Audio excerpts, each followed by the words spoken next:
लपंडाव प्रेक्षकांनो, मालिका खूपच सुंदर वळणावरती येताना आपल्याला दिसत आहे। आतापर्यंत मालिकेमध्ये अनेक टर्निंग पॉइंट आपण आता पाहिलेले आहेत, पण आज जे काही घडलंय ते नियतीने मुद्दामहूनच घडवून आणलेलं आहे आणि फायनली स्वप्नात नाही तर आता सत्यामध्ये सखी आणि तिच्या आईची भेट मात्र झालेली आहे। कशी झाली, काय झाले, कोळिणीला शोधायला ज्या वेळेला मात्र आता कान्हा गेलेला आहे त्यावेळेला नक्की काय घडलंय, सखीला फक्त आता पोलीस स्टेशनमधून सोडवण्याचं काम कान्हाने केलेलं नाहीये, तर आता साईबाबांनी या सगळ्यामध्ये खूप मोठा चमत्कार घडवून आणत या दोघींची माय लेकींची भेट घडवून आणले आणि इथूनच खऱ्या अर्थाने मनस्विनी सरकारचा उतरता काळ सुरू झालेला आहे। पण आता नक्की कसं घडलंय, काय घडलंय आणि आता ज्या वेळेला सखी आपल्या आईला पाहते काय सखीच्या मनामध्ये भावना दाटून आलेल्या आहेत आणि त्यानंतर मग आता तेजस्विनीने स्वतः काय खुलासे केलेत, कसा खुलासे केलेत आणि चक्क पोलीस स्टेशनला सगळ्या गोष्टी कशा घडल्यात सगळं आपल्याला पाहायला मिळणार आहे। नक्की काय घडलंय, कसं घडलंय सगळं सविस्तरपणे पाहूया। इकडे आता आपण पाहिलंय ती कोळीण आलेली आहे आणि ती कोळीण इकडे आल्यावरती मात्र आता तेजस्विनी आपला चेहरा लपवती आहे। ती कोळीण आता सांगते, काय ग बाय, काय झालंय म्हणजे आता या सगळ्यामध्ये माझ्यापासून तोंड लपवायला, यावरती ते बाबा सांगायला लागतात, अहो नाही, हिचा आता छोटासा अपघात झालाय, तिच्या तोंडाला खूप मोठी जखम झाली आणि त्यामुळे ती आता कोणाला तोंड दाखवू इच्छित नाहीये। असं म्हटल्यावरती ती सांगते, ठीक आहे चल जाऊ दे, तू एक काम कर, ह्या पोराला बाहेर आता घेऊन जा हवेवरती आणि त्याच वेळेला ती तिला सांगायला लागते, पाय दाब माझे। इकडे आता तेजस्विनीला काहीच कळायला मार्ग नाहीये, काय करायचं, कसं करायचं, म्हणजे आता इकडे तिला ह्या बाईला का कुणास ठाऊक पण तोंड दाखवायची इच्छा नाहीये आणि त्याच वेळेला मग आता इकडे तो माणूस सांगायला लागतो, ठीक आहे मी बाळाला घेऊन आता तिकडून निघून जातो। बरं, ज्या वेळेला तो बाळाला घेऊन आता तिकडून निघून गेलेला आहे आणि त्याच वेळेला मात्र आता इकडे ती कोळीण सांगायला लागते की माझे आता तू पाय दाब म्हटल्यावरती ती आता पाय दाबत असताना संशयित नजरेने त्या कोळिणीकडे पाहते आणि कोळिणीला फोन आलाय,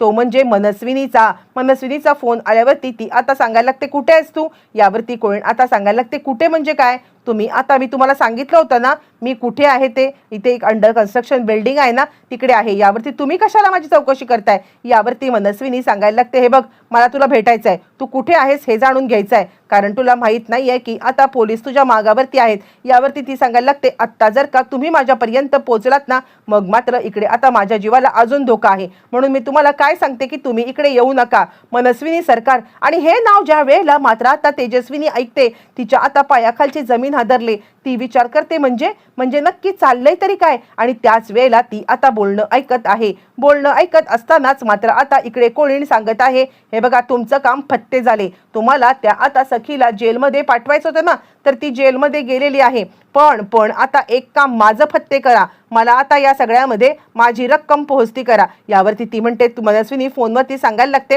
अगं तुला तुझे पैसे पोहोचलेत ना, यावरती ती म्हणते, कुठे पैसे, अर्धे मुर्धे पैसे दिलेत, तुमचं इतकं मोठं काम मला कळलंय सगळं, मला आता मी न्यूज बघितल्यात, न्यूजमध्ये मला कळलंय की तुम्हाला या सगळ्यामध्ये सगळी इतकी करोडोची प्रॉपर्टी मिळणार आणि मला काही हजारावरती निपटवलं ते काही नाहीये, मला आता 10 लाख रुपये पाहिजेत। यावरती मनस्विनी सांगायला लागते, तू तर जास्त डिमांडिंगच झालेली आहेस। यावरती ती म्हणते, देता आहे का नाही तेवढंच आता सांगा, मग मी बघतो काय करायचं ते। असं म्हटल्यावरती मनस्विनीचे हात दगडाखाली अडकलेत, पण तरी सुद्धा गिरे तो बी टांग ऊपर, मनस्विनी सांगायला लागते, हे बघ मुळातच काहीही झालं ना तरी सुद्धा तू या सगळ्यामध्ये मला अशा पद्धतीने ब्लॅकमेल करू शकत नाहीयेस, कारण जर का तू जर का माझं सत्य उघडायला गेलीस ना तर आता तू पण या सगळ्यामध्ये अशा पद्धतीने अडकशील ना की तुला तोंड दाखवायला जागा नाही। ती सांगते, अडकू दे, काय फरक पडतोय। यावरती आता मात्र मनस्विनी सांगते, ठीक आहे मी तुला पैसे देते। तेजस्विनी विचार करायला लागते, नाही काहीतरी करायला पाहिजे, मला आता इथे थांबून चालणार नाहीये, मला आता सखीच्या मदतीला जायला पाहिजे।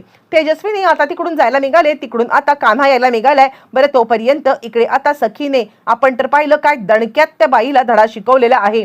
आतापर्यंत कमजोर वाटणारी सखी, आतापर्यंत गप्प बसणारी सखी, तिच्यावरती ज्या वेळेला आघात झालेले आहेत त्यावेळेला मात्र आता अशी काही पेटून उठले की सखीने मात्र आता ठरवले, काहीही झालं तरी सुद्धा या सरकारला मात्र आता धडा शिकवायचाच आहे। तिला माहिती आहे की सरकारनेच हिला आता पाठवलेली आहे आणि त्यानंतर चंद्रिकाला मात्र आता हाताला धरून गोल गोल घुमवत सखी आता सांगायला लागते, तुझी मूठ जितक्या घट्ट आवळून ठेवता येईल तितक्या घट्ट आवळून आता ठेव. आणि हे सगळं आता सखी तिला मुद्दामच वॉर्निंग देत आहे.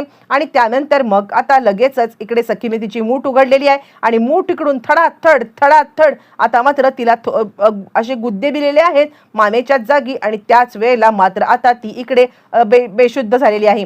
बेशुद्ध झाल्यावरती मग आता तिच्या हातातून ते आता जे तिचं मंगळसूत्र आहे ते सखीने हिसकावून घेतलंय आणि आपल्या गळ्यात घातलंय. कारण सखीला कानाने घातलेलं मंगळसूत्र किंवा आपल्या लग्नाची निशाणी ही आता अजिबात हे होऊ द्यायची नसते. आणि त्याचमुळे सखीने मात्र आता हा सगळा प्रकार केलाय. सखीच्या हातामध्ये मंगळसूत्र आहे. बरं, इकडे आता पाठलाग करत आलेला आहे तो म्हणजे कबीर सरकारचा. आणि सरकारला त्या बाईने फोन केलेला आहे आणि ती बाईने सांगितलंय की तुम्ही माझ्या इथपर्यंत येऊ नका, कदाचित पोलीस तुमच्या मागावरती असतील तर ते मला पकडतील. आणि त्यामुळे सरकार त्या अंडर कन्स्ट्रक्शन बिल्डिंगच्या इकडे आता गेलेली आहे. आणि अंडर कन्स्ट्रक्शन बिल्डिंगच्या इकडे गेल्यावरती तिला आता फोन आल्यामुळे ती परत फिरले. पण कान्हाला आता मात्र समजलेलं आहे की ही बाई इथेच कुठेतरी लपलेली आहे. 100% मात्र आता ही कोळीण इकडेच आहे. कारण फोनवरती बोलता बोलता ती थबकली आणि परत फिरले. मग काय, मग आता त्या कोळीणीच्या अंडर कन्स्ट्रक्शन याच्या दिशेने कान्हा आता जायला निघालाय. आणि इकडून मनस्विनी मात्र आता परत जायला निघालेली आहे.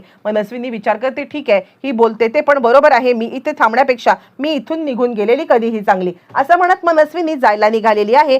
ज्या वेळेला मनस्विनी तिकडून आता जायला निघाले कान्हा आतमध्ये एंटर करतोय. कान्हाने एंटर केले. कान्हा समोरचं जे दृश्य पाहतोय ते पाहून त्याला आता धक्का बसलाय. त्यांनी आता त्या कोळणीला पाहिलंय, त्यांनी त्या माणसाला पाहिलंय आणि त्याच वेळेला त्यांनी पाहिलंय ते म्हणजे तोंड लपवणाऱ्या तेजस्विनीला. आणि आता त्याला इतका मोठा धक्का बसलाय की त्याला काही कळायलाच मार्ग नाहीये. आणि त्यानंतर मग आता पोलिसांना कॉल करून किरणला मात्र आता तिकडे त्यांनी बोलवून घेतलेलं आहे. ज्या वेळेला किरणला बोलवले आणि त्याच वेळेला अचानकपणे कानाने धाड टाकले, त्या कोळणीला पकडले. आणि इतकंच नाहीये तर फक्त कोळणीला पकडलेलं नाहीये, आता इकडे डायरेक्ट पुढचा सीन दाखव. आता मात्र इकडे सखी ज्या वेळेला सकाळी जेलमध्ये आहे आणि त्याच वेळेला मात्र आता त्या कोळणीला घेऊन इकडे एंट्री झालेली आहे ती म्हणजे आता कान्हाची. आणि कान्हाने सगळ्यांच्या समोर त्या कोळणीला आणलंय. आणि ही घ्या कोळीण, या कोळणीला कुणी हे सगळं करायला सांगितलं होतं हे आता तुम्ही तिला विचारा.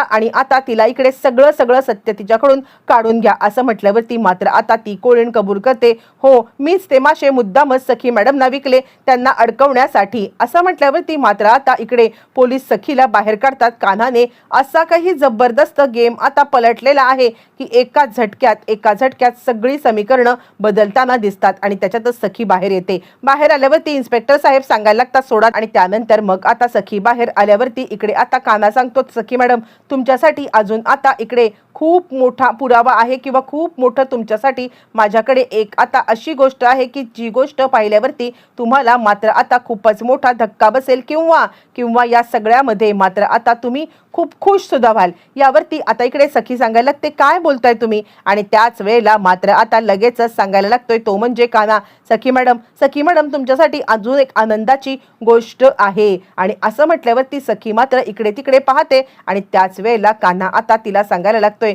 2 मिनिटं थांबा, हे सगळं इतकं सोपं नाहीये, मी जे काही सरप्राईज देणार आहे ना ते सरप्राईज जगातलं भारी सरप्राईज आहे, असं म्हणत कान्हा आता घेऊन आलाय तो म्हणजे तेजस्विनी. आणि तेजस्विनीला ज्या वेळेला समोर घेऊन आलाय आणि त्याच वेळेला सखीचे दावेदार आणलेत. तेजस्विनी तोंड लपवते कारण आता तिच्या अंगावरती जखम झालेली आहे. आणि त्याच वेळेला आता इकडे कान्हा सांगायला लागतो, तुमची खरी आई जिवंत आहे आणि जिवंत असून आता ती या कोळणीच्या भावाच्या घरात राहत होती, असं म्हटल्यावर ती मात्र आता सखी तिच्याकडे पाहते. आणि आता खरं कोर्टामध्ये सिद्ध करण्यासाठी पुरावा तर आलाय, पण महत्वाचं म्हणजे आता सखीला तिची आई मिळालेली आहे. आई तिला भेटले. आणि या सगळ्यामध्ये आई आणि सखी आता दोघी जणी बिचाऱ्या एकमेकींची गळाभेट घेत आहेत, एकमेकींना बघून रडतायत. आणि फायनली मनस्विनीची हार तर सखीची जीत झालेली आहे.